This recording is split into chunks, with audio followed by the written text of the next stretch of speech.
പക്ഷേ ഈ വണ്ടി വന്ന് ഇടിക്കുമ്പോൾ തന്നെ എന്നെ മാതാവിൻ്റെ കരങ്ങൾ ഞാൻ കണ്ടു. ഈ ബൈക്ക് മാതാവ് കൈകൊണ്ട് പിടിച്ചു നിർത്തുന്നത് ഞാൻ കണ്ടു. എന്താണേലും ഞാൻ തല ചുറ്റി വരുന്നത് വിജയപുരം അംഗമാണ്, രൂപതാംഗമാണ്. എൻ്റെ പേര് സലോമി. എനിക്ക് നടുവേദന ഭയങ്കര ബുദ്ധിമുട്ടായിട്ട് എനിക്ക് ഇരിക്കാനോ അതുപോലെ കുനിഞ്ഞൊരു കാര്യം ചെയ്യാനോ ഒന്നും പറ്റത്തില്ലായിരുന്നു. അത് കാരണം എനിക്ക് ഭയങ്കര മാനസിക ബുദ്ധിമുട്ടും ഒക്കെയായിരുന്നു. അതുപോലെ എനിക്ക് ശ്വാസമുട്ടലും ഉണ്ടായിരുന്നു. അങ്ങനെ 8 വർഷമായിട്ട് ഞാൻ ഈ രോഗം കൊണ്ട് ഞാൻ നല്ലതായിട്ട് ബുദ്ധിമുട്ടുമായിരുന്നു. അങ്ങനെ ഇരിക്കുമ്പോൾ എൻ്റെ ഒരു കൂട്ടുകാരി എന്നോട് പറഞ്ഞു, ഇവിടെ വന്ന് ഉടമ്പടി എടുക്കാൻ പറഞ്ഞു. അങ്ങനെ ഞാൻ ഒരു ദിവസം ജോസഫ് അച്ഛൻ കുരിശുയർത്തി യൂട്യൂബിലൂടെ പ്രാർത്ഥിക്കുന്നത് ഞാൻ കണ്ടു. അതിൻ്റെ പിറ്റേ ദിവസം ഞാൻ ഇരുന്നിരുന്നപ്പോൾ ഞാൻ ഇവിടെ ഉടമ്പടി എടുക്കാൻ വേണ്ടി കടന്നു വന്നു. ഇവിടെ കടന്നു വന്നപ്പോഴത്തേക്ക് ഞാൻ ആദ്യം തന്നെ എനിക്ക് സുഗന്ധ അഭിഷേകം നന്നായിട്ട് ലഭിച്ചു. എനിക്ക് ഭയങ്കര അത്ഭുതം തോന്നി. കാരണം ഇവിടെ നിറച്ച് മുല്ലപ്പൂക്കളാണല്ലോ എന്ന് എനിക്ക് തോന്നി. ഞാൻ എന്നിട്ട് ഇവിടെ എല്ലാം ചുറ്റും നോക്കി, പക്ഷേ ഇവിടെയും അങ്ങനെ പൂക്കളൊന്നും ഞാൻ കണ്ടില്ല. അങ്ങനെ ആ സുഗന്ധാഭിഷേകം ലഭിച്ച് ഞാൻ ഇവിടുന്ന് ഉടമ്പടിയൊക്കെ എടുത്ത് നേർച്ച വസ്തുക്കൾ വാങ്ങാൻ ഞാൻ ക്യൂ നിന്നു. ഭയങ്കര തിരക്കായിരുന്നു. ഞാൻ നേർച്ച വസ്തുക്കൾ വാങ്ങാൻ നിന്നപ്പോഴത്തേക്ക് മാതാവിൻ്റെ നല്ല ഒരു വലിയ ചിത്രം കണ്ടു. ചില്ലിട്ട രൂപമായിരുന്നു. എനിക്കത് വേണമെന്ന് ഞാൻ കൈനീട്ടി പറഞ്ഞു. പക്ഷെ അവരെനിക്ക് എടുത്തു തന്നത് ഒരു ഫൈബറിൻ്റെ ഒരു ഫോട്ടോയായിരുന്നു.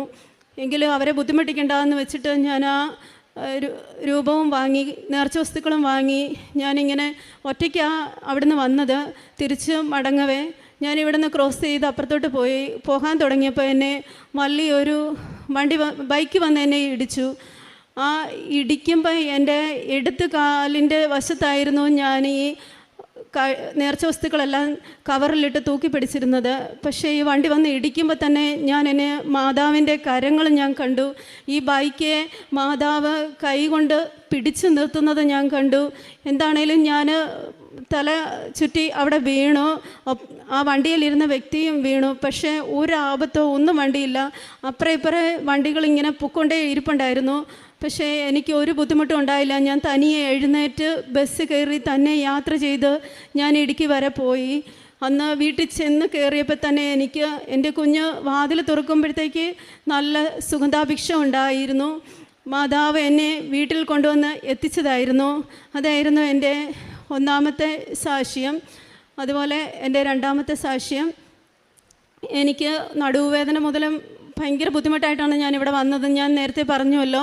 പക്ഷെ ഞാൻ ഇവിടുത്തെ പരിശുദ്ധ തൈലം കുരിശ് വരച്ച് എന്നും പ്രത്യക്ഷീകരണ പ്രാർത്ഥന ചൊല്ലി വിശ്വാസ പ്രമാണം ചൊല്ലി ഞാൻ ഉപയോഗിക്കുമായിരുന്നു. അതിൻ്റെ ഫലമായിട്ട് എനിക്ക് നടുവേദന പോയത് ഞാൻ അറിഞ്ഞു പോലുമില്ല എനിക്ക് നടുവേദന ഉണ്ടായിരുന്നു എന്നുള്ള കാര്യം. പക്ഷെ ഞാൻ സാക്ഷ്യം പറയാൻ വൈകിയതിൽ അമ്മയോട് ഒരുപാട് ക്ഷമ ചോദിക്കുന്നു.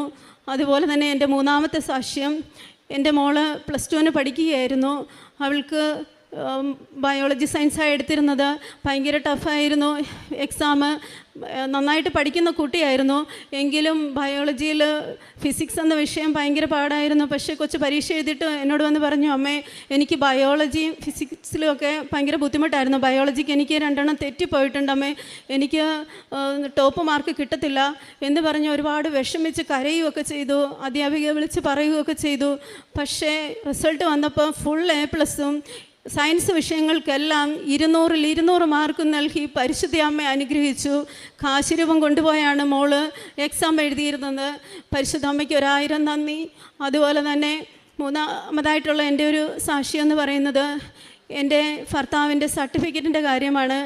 പുള്ളിയുടെ കാസ്റ്റ് സർട്ടിഫിക്കറ്റിന് ഞങ്ങൾ വില്ലേജിൽ സമീപിച്ചപ്പോഴത്തേക്ക് പുള്ളിയുടെ കാസ്റ്റ് തെറ്റായിട്ട് കൊടുത്തിരുന്നതുകൊണ്ട് ഞങ്ങൾക്ക് നോൺ ക്രിമിനലോ ഒന്നും കിട്ടിയിട്ടില്ലായിരുന്നു. അപ്പോൾ കൊച്ച് +2 പാസ്സായി നേഴ്സിങ്ങിന് വിടണമെന്ന് പറഞ്ഞ് ഞാൻ അവിടെ ചെന്ന് നോൺ ക്രിമിനലിന് അപേക്ഷ വയ്ക്കാൻ പോയപ്പോഴാണ് കാര്യം മനസ്സിലാവുന്നത്. അങ്ങനെ ഞങ്ങൾക്ക് വളരെ വിഷമത്തിലായിരുന്നു. അങ്ങനെ ഇരിക്കുമ്പോഴത്തേക്ക് ഇതിൻ്റെ രേഖകൾ വേണമെന്ന് പറഞ്ഞു. അപ്പം ഭർത്താവിൻ്റെ പപ്പായുടെ സർട്ടിഫിക്കറ്റിന് വേണ്ടി വീട്ടിൽ ചെന്ന് നോക്കിയപ്പം ഒരു രേഖയും ഞങ്ങളുടെ കയ്യിലില്ല. പക്ഷേ പപ്പയുടെ വീട്ടിലെല്ലാവരോടും ചോദിച്ചു, പപ്പയുടെ എന്തെങ്കിലും രേഖകൾ കിട്ടുമോ എന്ന്. ആർക്കും ഒന്നും തന്നെ അറിയത്തില്ലായിരുന്നു. പക്ഷേ ഞങ്ങൾ വിശ്വാസപ്രമാണം ചൊല്ലി പ്രത്യക്ഷീകരണ പ്രാർത്ഥനയും ചൊല്ലി ഇടവിടാതെ പ്രാർത്ഥിച്ചു കൊണ്ടേയിരുന്നു. അതിൻ്റെ അതിൻ്റെ ഫലമായിട്ട് എൻ്റെ ഭർത്താവ് 30 വർഷം മുമ്പുള്ള സർട്ടിഫിക്കറ്റാണ് ഭർത്താവിന് വേണ്ടിയിട്ട്. അപ്പോഴത്തേക്ക് ഞങ്ങൾ പ്രാർത്ഥിച്ചുകൊണ്ടേയിരുന്നു. അങ്ങനെ അതിൻ്റെ ഫലമായിട്ട് ഞങ്ങൾക്ക് വികാരി അച്ഛൻ മുഖേന ഞങ്ങൾ 1950 എൻ്റെ ഭർത്താവിൻ്റെ പപ്പയുടെ മാമോദിസ കുറി ഞങ്ങൾക്ക് ആ നാട്ടിൽ നിന്ന് എറണാകുളം ജില്ലയിലായിരുന്നു അവർ താമസിച്ചിരുന്നത്. ഞങ്ങൾ കിഴക്കൻ ഏരിയയിലോട്ട് പീരുമേട് ഇടുക്കി ജില്ലയിലോട്ട് വന്നിട്ട് ഒരുപാട് വർഷങ്ങളായി. ഈ 50 വർഷം മുമ്പേയുള്ള ഈ മാമോദിസ കുറി ഞങ്ങൾക്ക് എവിടെയാണെന്ന് പോലും അറിയത്തില്ല മാമോദിസ മുക്കിയിരുന്നത്.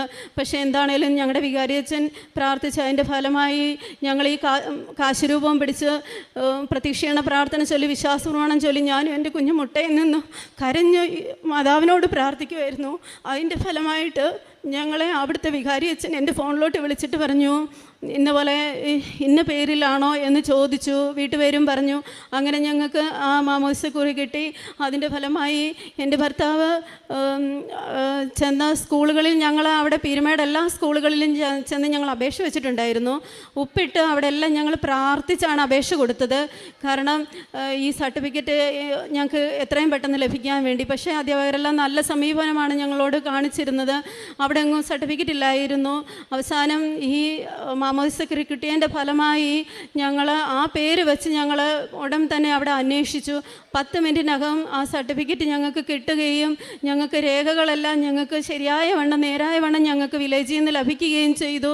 പരിശുദ്ധ അമ്മ വഴി ഞങ്ങൾക്ക് നൽകിയ വലിയൊരു അനുഗ്രഹമാണ്. ഞങ്ങളുടെ കുഞ്ഞുങ്ങളുടെ ഭാവിയെ അത് സ്വാധീനിക്കുന്നതാണ്. അതില്ലാതെ ഞങ്ങളുടെ കുഞ്ഞുങ്ങൾക്ക് മുന്നോട്ട് ഇവിടെ പഠിക്കുവാനോ ഒന്നും പറ്റത്തില്ലായിരുന്നു. അത് അമ്മ ചെയ്ത വലിയൊരു അനുഗ്രഹമാണ്. പരിശുദ്ധ അമ്മയ്ക്ക് കൊടാനുകൂടി നന്ദി.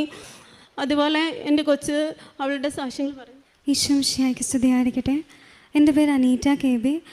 അമ്മ പറഞ്ഞ പോലെ അമ്മയുടെ ഉടമ്പടിയിലായിരുന്നു ഞാൻ ആദ്യം എൻ്റെ പ്രെയറൊക്കെ ചെയ്തുകൊണ്ടിരുന്നത്. അപ്പം ആദ്യമായിട്ട് ആക്ച്വലി അമ്മ ഉടമ്പടി എടുത്ത് വീട്ടിലേക്ക് കയറി വരുമ്പോൾ ഞാൻ ഉറക്കമായിരുന്നു. അപ്പം അമ്മ എന്നെ ആദ്യം കുറേ വഴക്കൊക്കെ പറഞ്ഞു. അതിനുശേഷം പിന്നീട് അമ്മ എന്നോട് പറഞ്ഞു, നമ്മൾ എല്ലാവരും ഉടമ്പടിയിലാണ്, അപ്പോൾ നീയും പ്രാർത്ഥിക്കണം എന്ന് പറഞ്ഞു. അതുകൊണ്ട് ഞാൻ പിന്നീട് അമ്മയുടെ കൂടെ രാവിലെ എഴുന്നേറ്റ് പ്രത്യക്ഷീകരണ പ്രാർത്ഥന ചൊല്ലും. അതുപോലെ എൻ്റെ എക്സാമിൻ്റെ ഒക്കെ ഇടയിലാണേലും അമ്മ എനിക്ക് ഫുഡൊക്കെ ഉണ്ടാക്കി തരും. അപ്പം ഞാൻ ഹോസ്പിറ്റലിലൊക്കെ പോയി അമ്മ എനിക്ക് തന്നു വിടും. അപ്പം അവിടെ പോയിട്ട് ചിലപ്പോൾ എനിക്കിങ്ങനെ സംസാരിക്കാൻ പെട്ടെന്ന് അറിയില്ല, പക്ഷേ ഞാൻ കൂടുതൽ സംസാരിക്കുന്ന ആളാണ് താനും.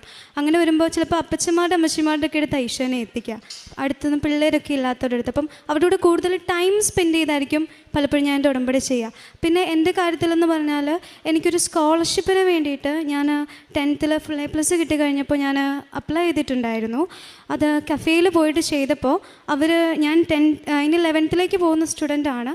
അപ്പം എൻ്റെ സ്റ്റുഡൻ്റ് ID വെച്ചിട്ട് അവർ ഡിഗ്രി ലെവലിലേക്കാണ് അപ്ലൈ ചെയ്ത് വിട്ടത്. അങ്ങനെ വന്നപ്പോഴേക്കും അങ്ങനെ ഒരു സ്റ്റുഡൻറ്റ് എക്സിസ്റ്റ് ചെയ്യുന്നുമില്ല. അപ്പം എനിക്ക് ആ ഒരു സ്കോളർഷിപ്പ് കിട്ടാനായിട്ടൊരു ചാൻസും ഇല്ലാണ്ടായി.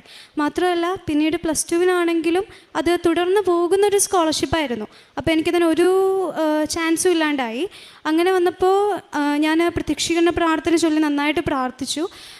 ആദ്യമൊക്കെ അത് തിരുവനന്തപുരത്തേക്ക് തന്നെ നമ്മൾ ഹെൽപ്പ് ലൈൻ നമ്പർ എടുത്ത് വിളിക്കണമായിരുന്നു. അപ്പോൾ ആദ്യം വിളിച്ചപ്പോൾ അവരൊരു റിപ്ലൈ ഇല്ലായിരുന്നു. എടുത്തവരൊക്കെ ഇത്തിരി ദേഷ്യപ്പെട്ടൊക്കെ സംസാരിച്ചു. പിന്നെ ഞാൻ പ്രത്യക്ഷീകരണ പ്രാർത്ഥന ചൊല്ലി തന്നെ മാതാവിനെ മുറുകെ പിടിച്ച് പ്രാർത്ഥിച്ചു. അങ്ങനെ അതിൻ്റെ ഫൈനൽ ഡേറ്റിൻ്റെ ആ ഒരു ലാസ്റ്റ് അവേഴ്സിലാണ് ഞാൻ പിന്നീട് ഫൈനലായിട്ട് ഒന്നുകൂടെ കോൾ ചെയ്യാമെന്ന് വിചാരിക്കുന്നത്. അങ്ങനെ വിളിച്ചപ്പോൾ ഒരു സാറാണ് എടുത്തത്.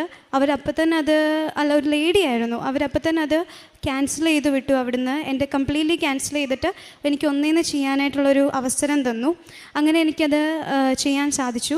അതുപോലെ തന്നെ എൻ്റെ +2-ൻ്റെ അമ്മ പറഞ്ഞ പോലെ തന്നെ ഞാൻ അത്യാവശ്യം പഠിക്കുന്ന കൂട്ടത്തിലാണ്, പക്ഷേ എനിക്ക് കൂടുതലും ഭയങ്കര ടെൻഷനുള്ള കൂട്ടത്തിലാണ്. അപ്പം ഞാൻ ചെയ്തതിൽ കുറച്ച് മിസ്റ്റേക്സ് വന്നു. ലാബ് എക്സാംസും അങ്ങനെ ഫിസിക്സും ഒക്കെ കുറച്ച് മിസ്റ്റേക്സ് വരുത്തി. അപ്പം എനിക്കറിയായിരുന്നു ഞാൻ കുറേ തെറ്റ് വരുത്തിയിട്ടുണ്ട് എന്നെനിക്ക് നല്ല ബോധ്യമുണ്ടായിരുന്നു. പക്ഷേ എൻ്റെ റിസൾട്ട് വന്നപ്പോൾ ഞാൻ തെറ്റിച്ചതുപോലും എനിക്ക് നല്ല മാർക്കായിട്ടാണ് മാതാവ് തന്നത്. അതിനൊത്തിരി നന്ദി പറയുന്നു. പിന്നെ ഞാൻ അമ്മയുടെ കൂടെ എപ്പോഴും ഉടമ്പടിയുടെ കാര്യങ്ങളിൽ ഞാനും ഉണ്ടായിരുന്നു. ഇപ്പോൾ പത്രമൊക്കെ ആണെങ്കിലും ഞാൻ ആദ്യം തന്നെ ഇങ്ങനെ അമ്മ വീട്ടിലേക്ക് മാതാവ് വരുമ്പോൾ കിടന്ന് ഉറങ്ങിയത് കൊണ്ട് തന്നെ എനിക്ക് നല്ല വിഷമമുണ്ടായി. അപ്പോൾ പിന്നെ അമ്മ പറഞ്ഞു, ഓക്കെ കുഴപ്പമില്ല, അമ്മയുടെ കൂടെ ചേർന്ന് ഉടമ്പടിയൊക്കെ ചെയ്യാനായിട്ട് എന്നെ കൂട്ടി. അങ്ങനെ ഉടമ്പടിയിലും പ്രാർത്ഥനാ ജീവിതത്തിലും കുറേ മാറ്റങ്ങൾ വരുന്നതിന് അമ്മയുടെ ഉടമ്പടി ഒത്തിരി നിയോഗമായി. അമ്മയുടെ ഉടമ്പടി നിന്നുകൊണ്ട് ഞാനിപ്പോഴും ഉടമ്പടിയിലാണ്. ഒരു പുതിയൊരു വേയിലേക്ക് അമ്മ എന്നെ എത്തിച്ചു. അതിന് മാതാവിന് നന്ദി പറയുന്നു. ഉടനെ സാക്ഷ്യം പറയാൻ പറ്റുമെന്ന് വിശ്വസിക്കുന്നു. ഈശോയെ നന്ദി, ഈശോ ആരാധന. പ്രാർത്ഥനാ ജീവിതം ഉടമ്പടി എടുത്തതിന് ശേഷം എനിക്ക് നന്നായിട്ട് പള്ളിയിൽ പോകുവാനും കുമ്പസാരിക്കുവാനും അതുപോലെ പ്രേക്ഷിത പ്രവർത്തനങ്ങൾ ചെയ്യുവാനും അതുപോലെ മറ്റുള്ളവർക്ക് വേണ്ടി പ്രാർത്ഥിക്കുവാനും മക്കളെ കൂടുതൽ വിശ്വാസത്തിൽ നയിക്കുവാനും എനിക്ക് സാധിച്ചു. അതുപോലെ എൻ്റെ കാരുണ്യ പ്രവൃത്തി എന്ന് പറഞ്ഞാൽ പൊതിച്ചോറ് എല്ലാ ഗവൺമെൻറ് ഹോസ്പിറ്റലിലും കൊടുക്കും. അതുപോലെ എല്ലാ ആഴ്ചയിലും ഞാൻ ചൊവ്വാഴ്ച ദിവസങ്ങളിൽ ഉപവസിച്ച് ഞാൻ ഭക്ഷിക്കുന്ന ഭക്ഷണം ഞാൻ പൊതിച്ചോറായിട്ട് കെട്ടി എനിക്ക് അറിയാവുന്ന ആരെങ്കിലുമൊക്കെ ഭക്ഷണം ഇല്ലാതെ പോകുന്നവരെ കാണാൻ എനിക്ക് പറ്റും. ഞാൻ മാതാവിനോട് പ്രാർത്ഥിക്കും. അങ്ങനെ വഴിയരികിൽ ഇരിക്കുന്ന ആർക്കെങ്കിലും ഞാൻ ഈ ഭക്ഷണം എത്തിച്ചു കൊടുക്കും. അതുപോലെ പൈസയായിട്ട് എന്നെക്കൊണ്ട് പറ്റുന്ന പോലത്തെ ഇത് ഞാൻ ചെയ്യും. അതുപോലെ ഞാൻ ജോലി സ്ഥലങ്ങളിൽ എനിക്ക് അവിടെ ഇരുന്ന് ധ്യാനം കേൾക്കുവാനും സാക്ഷ്യങ്ങൾ കേൾക്കുവാനും കൂടുതൽ ആത്മീയമായിട്ട് വളരുവാനും എനിക്ക് ജോലി സ്ഥലത്തിൽ മാതാവ് എനിക്ക് അവസരം ഒരുക്കി തന്നു. അതിന് 1000 നന്ദി പറയുന്നു. ഏകമാണ് എനിക്ക് മാതാവ് ചെയ്തു തന്ന വലിയ അനുഗ്രഹങ്ങൾ. ഈ വലിയ